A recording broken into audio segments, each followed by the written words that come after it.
오늘 본문 우리 고린도후서 1장 우리 12절부터 14절 말씀을 중심으로 너희가 우리의 자랑이다.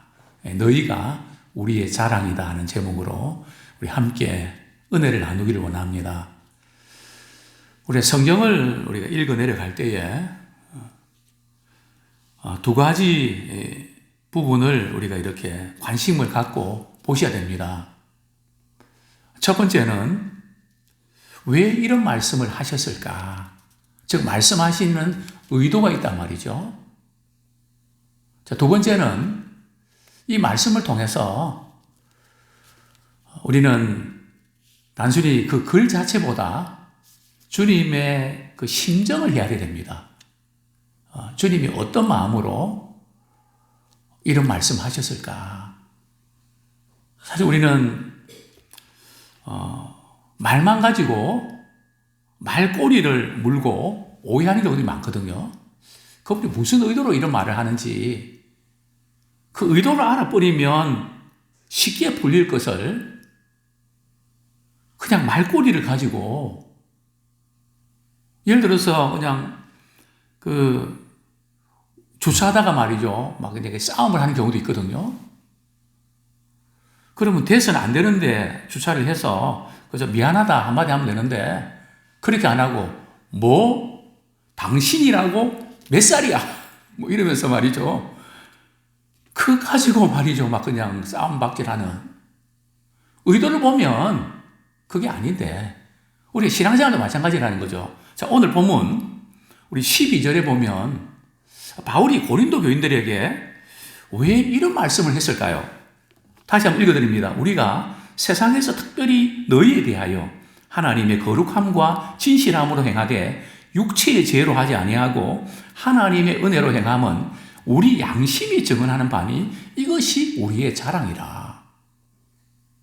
도대체 바울이 무슨 일이 있었길래 양심 이야기도 하고 내가 지금까지 당신들에게 어떻게 행한 것을 당신도 알지 않냐?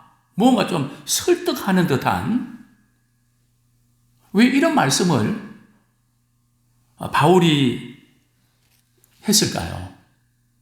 그것은 다른 이유가 아니고요. 지금 바울이 제2차 선교 여행 때에 고린도 교회를 방문하는 그 일정이 스케줄이 변경이 됐습니다. 제일 먼저 이렇게 바울은 이런 스케줄을 갖고 있었죠. 맨 처음에 우리 16절 말씀 같이 한번 읽겠습니다. 시작. 너희를 지나 마게도냐를 갔다가 다시 마게도냐에서 너희에게 가서 너희의 도움으로 유대로 가기를 계획하였으니. 바울이 이런 스케줄을 갖고 있었단 말이죠. 자, 그런데 디모데를 먼저 고린도 교회에 보냅니다. 물론 고린도전서 편지를 동봉해서 보냈는데 이 고린도 교회의 그 소식이 바울 오해하고 바울에 대해서 적대감을 갖고 선생님 지금 고린도 교회 분위기가 싸늘합니다. 되게 안 좋습니다. 이런 보고를 받고 나서 바울이 그렇구나. 고린도 교회 상황이 좀 심각해졌구나 해서 스케줄을 바꿉니다. 그래서 먼저 고린도로 말이죠. 바로 직행해서 좀 문제를 어느 정도 수습을 하고 다시 마게도냐를 방문하고 고린도 교회로 갈 계획을 세웠거든요. 그런데 바울이 고린도 교회에 오는 것을 방해하는 대적자들이 있었습니다. 그러니까 두 번째 여행 계획도 스케줄을 바꿔야 됩니다.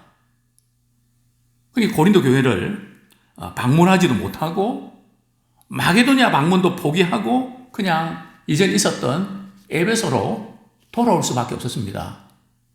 그러니까 1차, 2차 선교여행 일정이 변경이 되니까 바울을 모함하고 또 대적하던 그 무리들이 바울은 믿을 수 없는 사람이다. 이랬다 저랬다 하는 거 봐라. 또 진실하지 않은 사람이다. 거기다가 고린도 교회에서 자기가 그냥 교인들의 그냥 부담 가질까봐 자비랑 선교하고 혼자 그냥 뭐 이렇게 깨끗한 척 하는데 지금 예루살렘 교회 헌금 이렇게 거두어서 큰 그 헌금 거기에 욕심이 있다. 뭐 이러면서 말이죠. 바울의 신앙을 흔들어 버린 겁니다. 근데 그 소식을 듣는 순간 바울이 너무나 실망스럽죠. 너무 마음이 상하죠.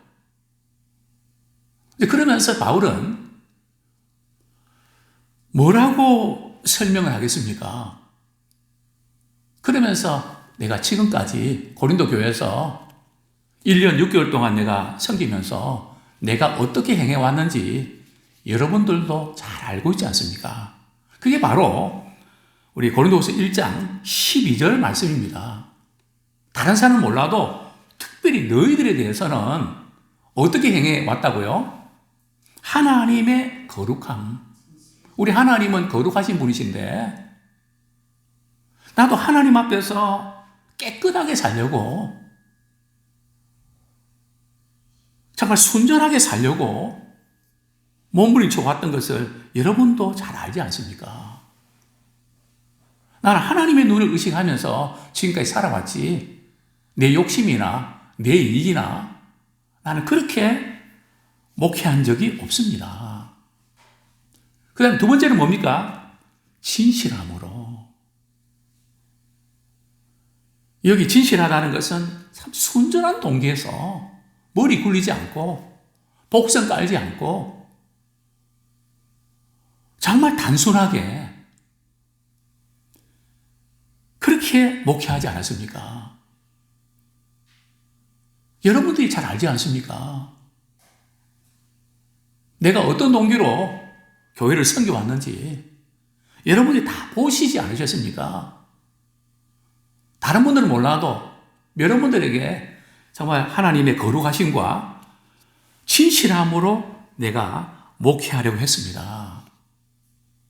자, 그러면서 이제 단적으로 거짓 교사들과 바울이 사역했을 때 그 대조를 시키고 있는데요.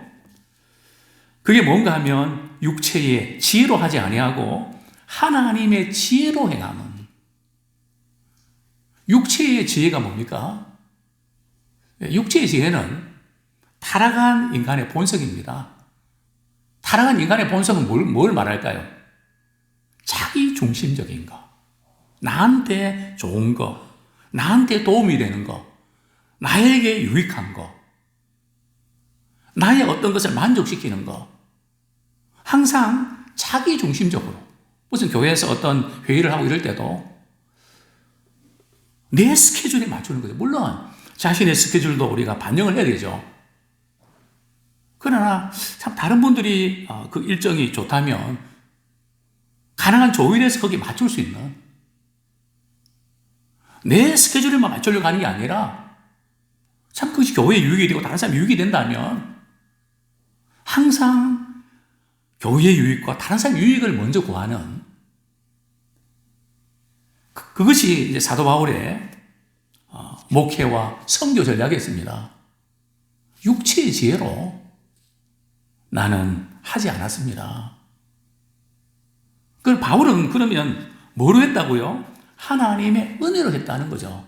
여기 하나님의 은혜로 했다는 것은 참 하나님이 나 같은 죄인 중에 예수인 나를 구원해 주셨는데, 이방인을 위한 선교의 사명을 주셨는데, 주님이 나를 이렇게 써주시는데 그 사랑의 감격에서, 참 하나님의 은혜의 감격에서 지금까지 사역의 길을 달려왔습니다.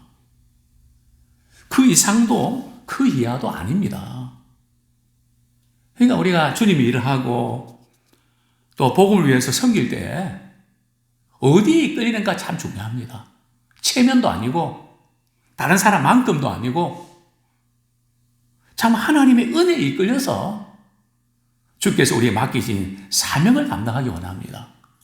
나는 하나님의 은혜에 이끌려서 이 스케줄 이렇게 바뀌는 것도 이것이 나의 어떤 욕심이나 나의 어떤 유익이 아닙니다. 당신들의 유익을 위해서 그러는 겁니다. 며칠 후에 생각해 보겠지만 바울은 이렇게 고백합니다. 내가 이 스케줄을 바꾸었던 이유는 다른 게 아니라 수요일 날 이렇게 말씀을 드리게 될 텐데요. 너희를 아끼려 함이라. 23절 보면요. 내가 너희를 무진장 아끼기 때문에 내가 이런 스케줄 변경을 한 거다.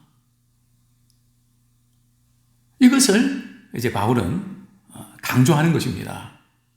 자, 그러면서 바울이 참 이런 순전한 동기를 그들이 헤아리지 못하고 참 바울에 대해서 오해하는, 그래서 이 세상은 머리를 많이 굴리기 때문에요. 순전한 사람은 오해를 받게 되어 있습니다. 그저 단순한 마음으로 우리는 그렇게 했는데 이 머리를 굴린 사람은 머리를 굴리니까 이게 잘 안 받아들이는 겁니다. 고수 아니야? 순전한 사람을 고수로 생각하거든요. 참 복잡하게 힘들게 사는 사람들이죠. 그냥 우리는 이게 주님 기뻐하시면 그냥 앞뒤 생각 안 하고 그냥 하잖아요. 또 오해받기도 하고 또 설친다 그러기도 하고. 그렇지만 우리는 그냥 이거 주님 기뻐하시고 이게 교회 유익을 위한 길이면 그렇게 말하기도 하고 그렇게 행동 안 합니까? 사실 바울은 그런 마음으로 했는데 바울을 대적하는 사람들은 바울이 고수라고, 우리를 이용하는 거라고, 우리를 속이는 거라고. 그러니까 바울이 무슨 할 말이 있겠습니까? 우리 양심이 증언하는 바다. 내 양심이 아니고요. 여기 우리 양심입니다. 바울이 댕이 왜 이렇게 스케줄을 바꿨는지 그 모든 것을 너무너무 잘 안다는 거죠. 또 이 스케줄 바꾸고 이런 모든 그 부분들이 이것이 우리의 자랑이다. 우리가 어떤 결정을 할 때 말이죠. 참 내가 이렇게 한 것이 당신이 오해하지만 앞으로 지나보면 그것이 우리의 자랑이 된다. 바울은 철저하게 사람을 자랑하면 안 된다 그랬거든요. 그러나 하나님 안에서는 자랑해라. 하나님의 은혜를 자랑해라. 우리의 자랑이다. 자, 그러면서 13절 말씀 같이 읽겠습니다. 시작. 오직 너희가 읽고 아는 것 외에 우리가 다른 것을 쓰지 아니하노니 너희가 완전히 알기를 내가 바라는 것은. 참 바울은 편지에 쓴 거 그대로다. 거기에 대해서 내가 변명하고 이래서 그렇고 저래서 그렇고 그런 거 쓸 것도 없다. 얼마나 단순합니까? 얼마나 심플합니까? 너희들이 보고 듣고 너희들이 아는 그대로다. 하나도 바뀐 것 없다. 그러나 내가 간절히 너희들이 원하는 것은 나에 대해서 좀 더 정확하게 알고 제대로 알았으면 참 좋겠다. 이 말 속에는 바울을 오해한 사람들, 또 오해는 전염이 잘 되거든요. 진실이 전염되는 것보다는 오해가 전염 속도가 코로나처럼 빠릅니다. 오해는 훨씬 전염이 빠릅니다. 좀 제대로 알면 참 좋겠다. 그러면서 바울은 우리가 이 세상에 살면서 우리가 알고 있다는 것이 참 한계가 있는 것을 지적하고 있죠. 우리 14절 말씀 같이 읽겠습니다. 시작. 너희가 우리를 부분적으로 알았으나 우리 주 예수의 날에는 너희가 우리의 자랑이 되고 우리가 너희의 자랑이 되는 그것이라. 우리가 이 세상에 살면서 우리는 참 부분적으로 안다. 고린도전서 13장에도 바울은 모든 은사를 이야기하면서 우리는 참 부분적으로 아는 것뿐이지 우리가 다 아는 거 아니다. 부분적으로 조금 아는 거 그 가지고 우리 섬기는 것이지 다 안다고 생각하고 그렇게 하면 안 된다. 고린도 교인들이 바울에 대해서도 이제 부분적으로 아는 건데 비하인드 스토리, 당신들이 알지 못하는 그 많은 부분들이 있다. 그러나 언제 우리가 확실히 안다고요? 우리 주 예수의 날. 우리 주 예수의 날은 언제입니까? 우리 예수님 다시 오시는 날. 우리가 부활해서 주님 앞에 서게 되는 그 날.